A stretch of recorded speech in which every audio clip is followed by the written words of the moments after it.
Welcome back to Newsmaker Live. I wonder how many St. Lucians have actually heard of non-state actors panel in St. Lucia. We're talking about civil society and how it is supposed to be a monitoring agency, especially for EU funds in St. Lucia, or is that funding overall? And I'm speaking here to Mr. Brandon Antoine, who is the chair of the non-state actors panel.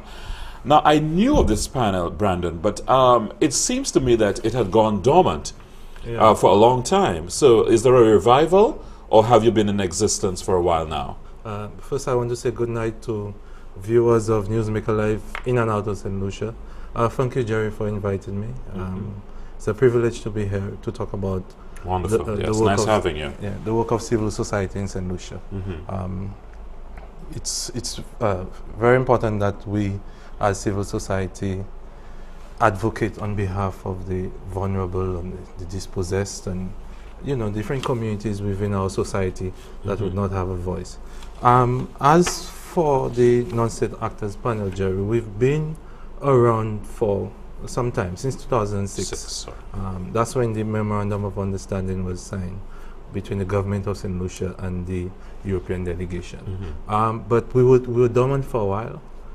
After, let's say, for about 2 years, different groups going on their own ways, but after that we came together, and we're trying to bring civil society together, really under one umbrella, to really add voice to our work. So as you can see in the brochure here, we have 13 members right now. In our mandate, we had to enlist at least 8, but not more than 13 members. Right. Now, you say the European delegation to St. Lucia, which is perhaps St. Lucia's biggest funder, right, for projects in St. Lucia. And I think what they're saying basically is that if the money that they're pumping into projects in St. Lucia are to benefit the people of St. Lucia, then the government does not have all the wisdom. The so-called experts do not always reside in the body called government. And so this non-state actors panel is supposed to provide a diversity of views and to bring together, as you say, civil society with divergent and even supportive views of what the funding is intended for. But you also act as well as a monitoring agency to see that the project remains on time, on target, no cost overruns, etc. Right? Now, some of the member organizations you have listed here are the St. Lucia Industrial and Small Business Association, the St. Lucia National Trust, the National Association of Women Entrepreneurs, the National Organization of Women, National Youth Council, the Association of Men Against Violence and Abuse. I didn't even know they had such an organization. Aspire St. Lucia, National Council for Persons with Disabilities, Rural Women's Network, National Council for Older Persons, Village Youth and Sports Clubs, or Association of Agricultural Producers and Market Vendors, and the St. Lucia Nurses Association. Yeah, quite a wide spectrum, Jerry. Yes. But private sector organizations not included? Yeah, well, it's SLISBA. Through SLISBA. Yes. If you look at our genesis, Jerry, how we were formed and the reason for our being, our raison d'etre, if you will.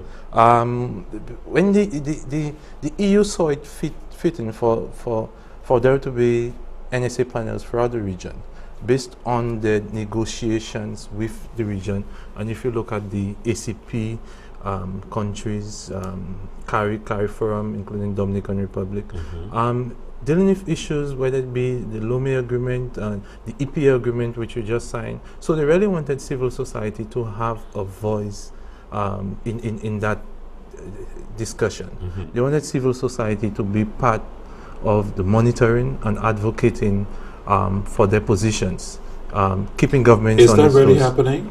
Is civil society making its voice heard? Yeah, but Jerry, our grouping, we have quite a few members. The National Youth Council. In other words, Brandon, what I was trying to find out is how do you make this voice heard? Do they invite you to meetings, Yeah. or you are supposed to be Yeah. automatically be part of the discussion Yeah. on a particular project? Actually, the EU has mandated that because they give funding to, for instance, they give funding to SSDF, to whatever ministry, whether it be to be hospitals, that the non-state actors panel be part of the steering committees to really galvanize and organize plans so that to implement their projects and to also monitor the projects, because they see the importance of civil society being part of that framework. Now, do you get a sense that your voice is taken seriously in these discussions that you're having? Yeah, of course, Jerry. Since we're part of the steering committee, we would have a say as to what happens. I don't know if you want to discuss civil society generally. If our voice is being heard in society, that's a different issue. Well, but as far as being part of the steering committee's funded, with EU-funded projects, we have been able to play a part in that. Okay, the biggest project now that is being undertaken in St. Lucia is the funding of the new hospital. I think the European fund is pumping something like over 100 million EC dollars, or close to 39 euros, into this particular project. How are you able to influence things that are of interest to civil society in a project like this? Yeah, Jerry, the EU over the years has given quite a bit of funding to Caribbean governments, and St. Lucia is no exception. And they've had different areas of focus.